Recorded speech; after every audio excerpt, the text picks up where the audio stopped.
Hello, and welcome to Cyan's Magical Worlds. In today's episode, I have Elden Ring playing in the background, and we're going to be going over Chapter 5. Without further ado, let's get started. I wake up suddenly, back in the clothes I was wearing before Mr. Zinski, but this time the color is no longer purple, it's maroon, with the edges black. My arms and face are still in pain, and I'm on the street with someone hovering over me. To attack a god is stupid, but to survive one is luck. I can only hear the flesh that was torn shut, but the scar on your right cheek will be a scar forever to come. The stranger continued.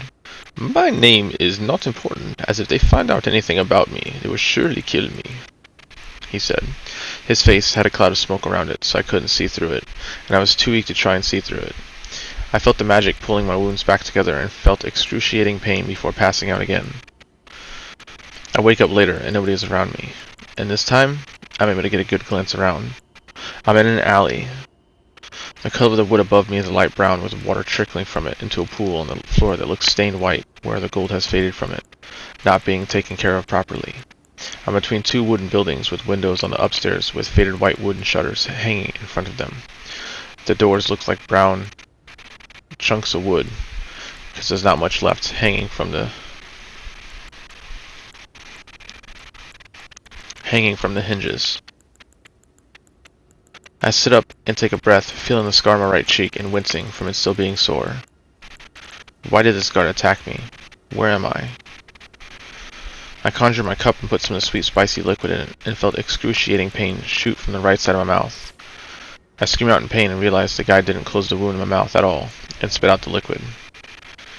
I try and close the wound myself, but I don't have enough strength to do it.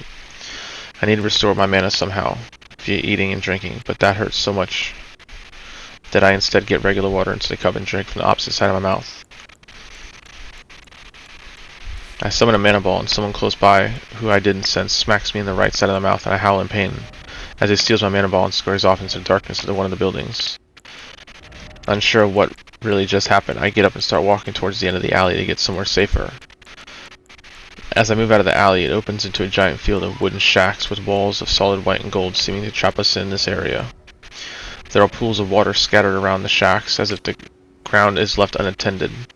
The purple from the quasar shines above us, but doesn't seem to be brighter than the giant disaster ball floating above the spear in the center of the town. Far off in the distance to the north of Crystal Town, I can see the Diamond District, as the words are floating over the buildings like a constant reminder that this is Crystal Town, by the words hanging from a sign that was held by a rope off the wall. There wasn't many buildings in the middle of the field, and people were laying on what looks to be mats on the ground. How is this part of the city, I think to myself? It's so different from where I was. I try walking up to the first person I see who is laying down with flies flying over him, and he uses magic to push me away before I have a chance to ask him a question. The next several attempts I try to talk to someone is met with the same cold response. I give up trying to talk to people and find an overhang to sit under and meditate. I need to teleport back to the house before Mrs. Zinski gets back, and I need to fix my mouth so I can eat. As I start to meditate and focus on memories, everyone starts shrieking and screaming out. I look up to see the disaster ball starting to dim and lower on its sprite at the center of town. At the center of town. The people laying on mats is looking for cover in a building, and I feel a surge of fear come over me as the ball starts pulling people off the ground by 6 inches and magic starts pouring out of them into the ball. And as it starts happening, its reach extends towards me and I feel excruciating pain again. As it drains out mana and everyone else who didn't make it into a building, the ball starts to shine its normal bright gold color before returning to the top of the spire, before releasing us and we fall back. I wake up and notice it's only been a little bit since the ball hasn't moved positions yet. I try to get up, but feel too drained to move. I hear someone from the shack to my left gasp. Come over here, little one. This is no place for a child, a voice says softly. As I move closer to the voice, I start to realize that she looks far better than the other people laying on the mats. I notice that she is a female cloverling who is floating 3 feet off the floor and is about 2 feet tall, making her almost the same height as the guard. She has beautiful golden eyes with a green leaf for irises.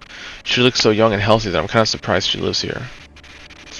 The orb drains the weaker ones to make sure it stays active, or will be pulled back into the black hole, she says. Black hole? I ask. Yes, the bright purple thing at the center of the quasar is a black hole, she said. Why do you look so small, I ask. I'm a cloverling that came here after the collide to find a better start. However, the whole city is a lie. She said sadly. Her face looked down towards the ground upon saying this. We were told the war is over. However, only Nephilites are allowed to live in the upper part of the city, known as the Diamond District. All the other races are considered garbage by the egotistical Nephilites, she said with her eyes burning with bright hatred. I thought about telling her about Mr. Zinsky and being in the Diamond District, but I'm not sure she would believe me. I see your cloak is maroon. That means you attacked one of the guards. Why would you do that? She asked, raising an eyebrow and floating to the ground at the door to her shack. He attacked me at first. I was just defending myself, I replied back. Defending yourself, she said, shocked before adding, letting them attack you is better than fighting them back. It makes them want to fight you even more, to prove they are superior, she said, irritated. Did you win, she asked. I'm not sure. Last I remembered before passing out was his water eagle turning to steam, I said triumphantly. You beat the vice captain's water eagle, she said, out of pure amazement. She began flying again.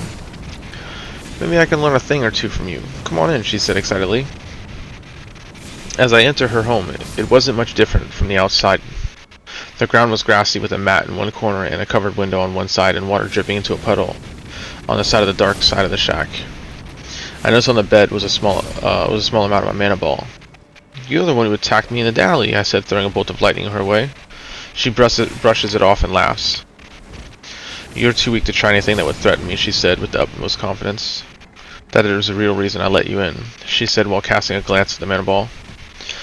Not many people can create those, and only those in the Diamond District are allowed to do so without being killed on the spot, she said with vile in her voice. She starts bouncing a ball of lightning between her hands.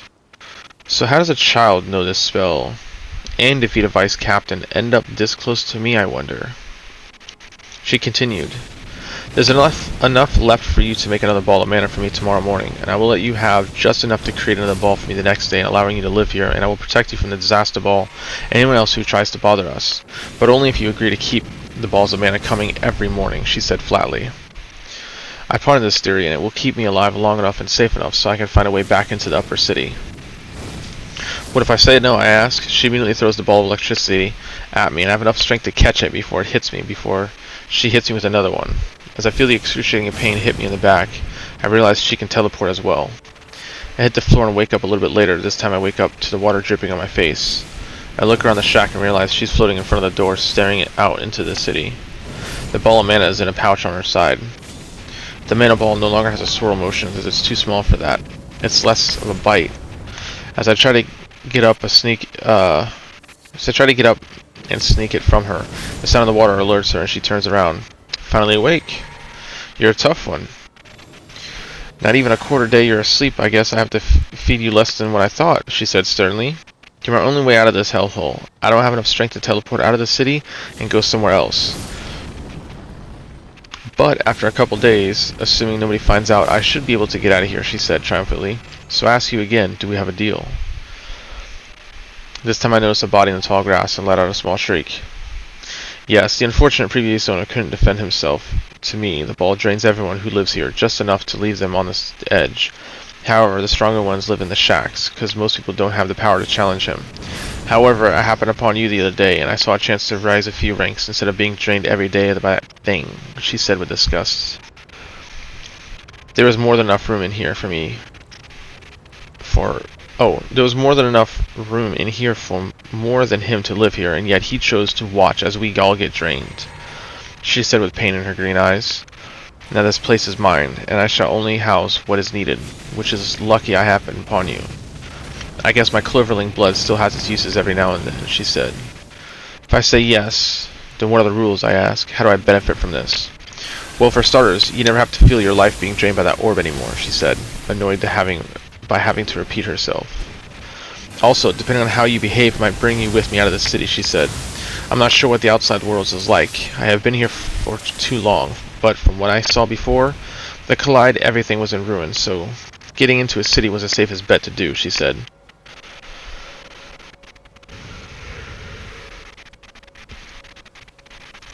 What should I call you, I ask.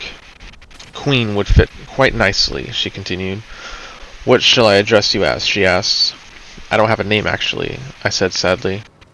Then from now on you should be called Emerald, she said, and with that she floated towards me with the mana ball, and before I could grab it from her hand she laughed and shocked the water I was standing in. This is going to conclude episode 5. If you like this, if you enjoy the stories that I am if you enjoy the stories, the colorful world I have created, please consider casting a spell on like button. Don't forget to leave the portal open to view these worlds again by subscribing. And if you want to be notified when the portal is active again, please turn on notifications.